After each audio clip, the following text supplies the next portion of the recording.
Hi and welcome back to my channel. It's very nice to have you. If you're new here, my name is Matthias and I'm an underwater cinematographer and filmmaker based here in Zurich, Switzerland. On my channel I talk about underwater cinematography, filmmaking and traveling. So if any of those topics is of interest to you, please consider subscribing to my channel and also click on that little notification bell so you do get notified whenever I upload a new video.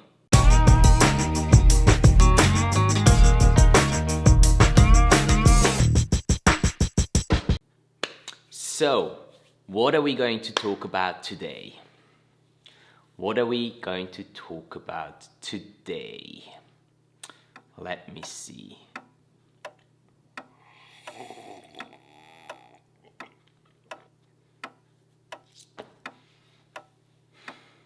I know. Today, we're going to talk about this little guy, the Panasonic Leica 12 to 60mm f2.8-4, and why I think that this is one of the most underrated lenses when it comes to shooting with the GH5 or the GH5S. So let's get right into this after this short B-roll section.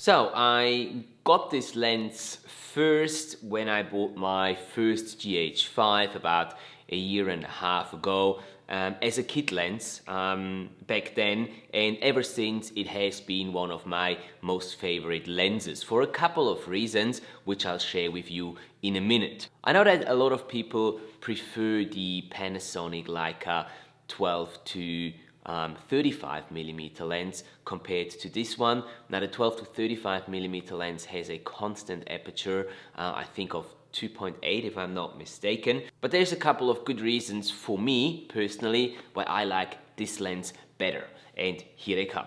Reason number one why I think that this is a fantastic all-round lens is simply because of its small size factor and because it's fairly light. And if you're specifically in event videography or in travel videography, then you do want to try to keep your equipment as light as possible because you're going to be moving around a lot with your equipment. You don't really have a lot of time most of the time to set up your shots, so you want to be as quick and agile as you possibly can be, and a small setup just helps tremendously with that. And I mean, if we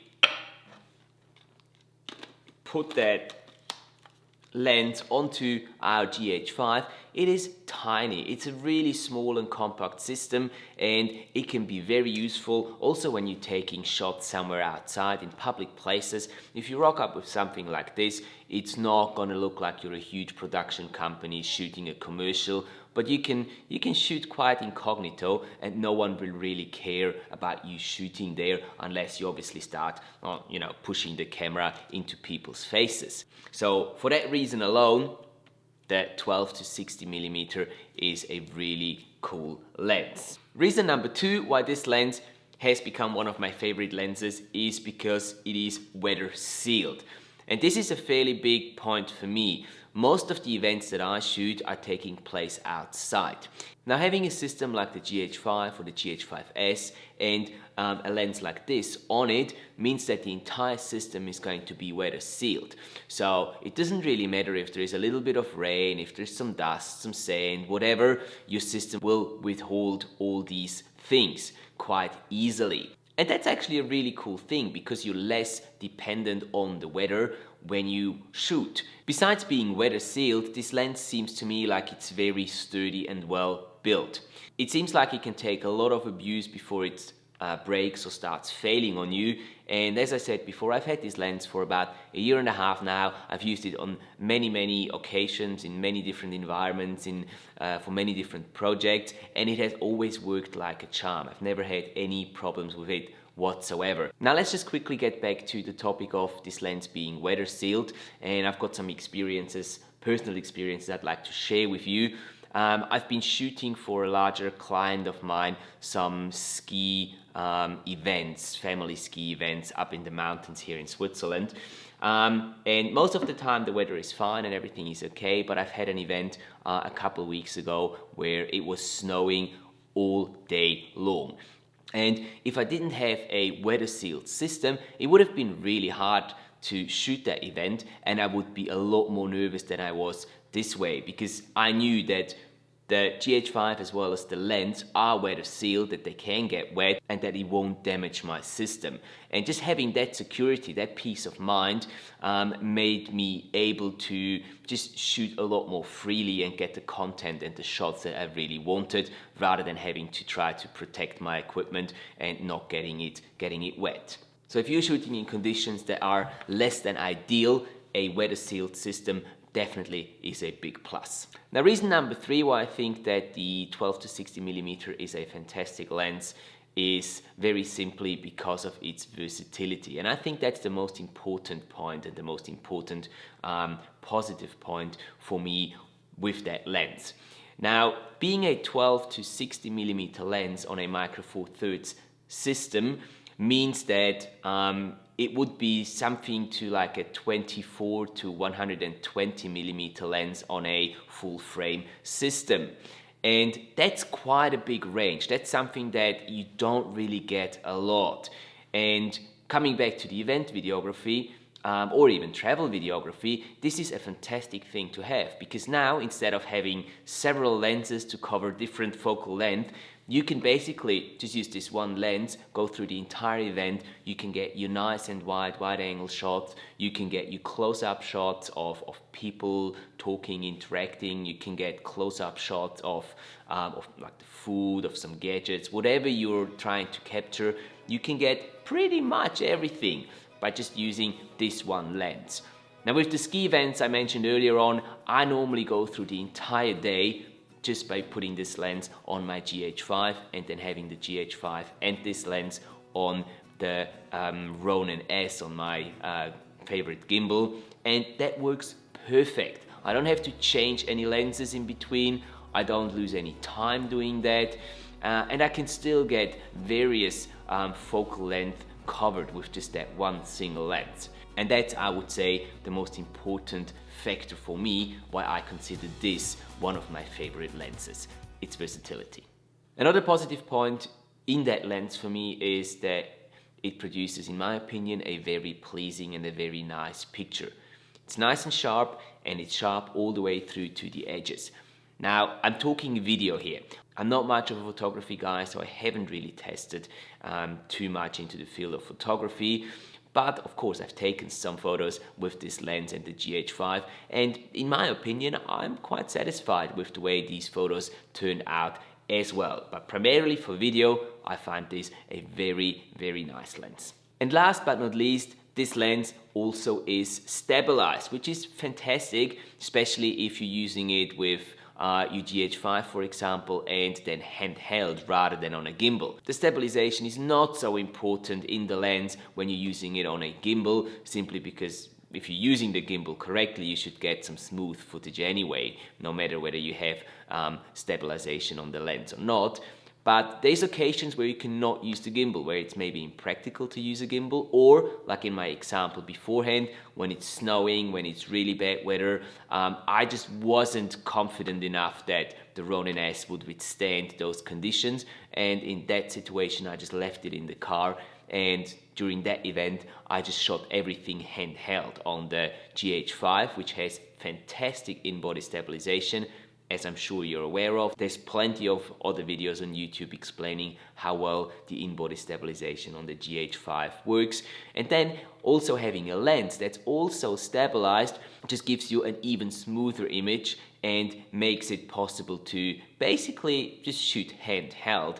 And even if you have a little shake in your footage, when shooting handheld. As long as you shoot in 50 or 60 FPS, you can then in post just slow it down a little bit and smooth out those rough edges. But it shouldn't really happen because, as I said, the stabilization, especially the combination of the in-body stabilization of the GH5 and the lens stabilization on a lens like this, they just work perfectly together and will get you some really nice and smooth footage, even without using any gimbal or stabilizer or anything like that. Now, there obviously is some negative points to that lens as well, because let's be honest, no product is perfect. And I've been thinking a lot about what I don't like about the 12 to 60 millimeter, and I was only able to come up with two things that I really don't like. Number one is that the lens is a fairly slow lens. Being a f2.8-4, it doesn't really allow so much light into or onto your sensor, which is for me not a huge deal, because most of the occasions that I use the lens on, they are outside. Those events happen outside, and therefore there is normally plenty of surrounding light, of ambient light, and an f2.8 is sufficient for me there. Now, being a lens that doesn't have a constant aperture, so it changes as you zoom into your picture, it changes from 2.8 at 12 millimeters all the way to 4.0 at 60 millimeters, basically means that if you set your exposure right and then you zoom in to get a close-up shot, your exposure will be off. So you have to compensate for that by either cranking up your ISO or changing the shutter speed, which you don't really want to do, but that's a different topic. What you can also do to help you out with that a little bit is using ND filters, a variable ND filter in front of your lens. So instead of having to change ISO and shutter speed, you can just change the intensity of your ND filter and get the exposure correct that way as well. But it's something that you need to think about. It's not a big deal for me. I don't mind that too much, but it's something that I'm constantly thinking about when I'm shooting so that I don't end up with shots that are differently exposed. Now, for the same reason, because it is a fairly slow lens, you will not get a very nice and blurry background with this lens. I'm not saying that it's not possible to get a blurry background, not at all. You can get a blurry background, that it best works at the 60 millimeter range. If you're fairly close to what you're filming and you're at 60 millimeters, you can still get a nice blurry background, but it's certainly a lot more difficult to get a blurry background, and you have to think more about how to compose your picture to get that, rather than having a faster lens like a prime lens like a 1.8 or 2.0, where it is normally much easier to get that blurry background. And the other thing that I don't like about this lens, but I cannot really tell you exactly why that's the case, is the focus ring. Now, for whatever reason, I find the focus ring to be a little unnatural in its handling. I've always had problems manually focusing with this lens, and that's something that I just don't really like too much about this lens. It's not a big deal, it's not a deal breaker for me, but it's something to consider. The way I'm using the manual focus with this lens and the GH5 or GH5S is that I use autofocus and I press the shutter halfway to set the focus to where I want to have it, then switch it back into manual focus so it locks the focus there, and then I've got basically my manual focus that I wanted. And so far this has worked quite well for me. Sure, there is occasions where it doesn't work perfectly, this system or this method, but generally speaking, it has worked very well in the past, and I'm quite happy with that. So that's why the focus ring, yeah, it's not ideal, but that's why I've stopped using it. I don't really use the manual focus ring on this lens at all. Alright, and that's basically it, guys. Those are my thoughts about why the Panasonic Leica 12 to 60 millimeter f2.8-4 is a fantastic lens and something that should not be missing in your gear bag whenever you leave the house. I never leave the house for a shooting project and don't have this lens in my gear bag. What are your thoughts about this particular lens? Have you tried it? Do you own it? Is there another lens that you prefer compared to that one? Let me know down in the comment field, and I'd be more than happy to get back to you and discuss whatever your opinion is. And we're already at the end of today's video. thank you so much guys for sticking around and watching. And as always, if this video was entertaining, if it was helpful to you, if you got something out of it, please do hit that like button. It does mean a lot to me. And also consider subscribing to my channel and also clicking that notification bell so you don't miss out on any future videos that I upload here on this channel. Thanks again for watching, and I will see you next week.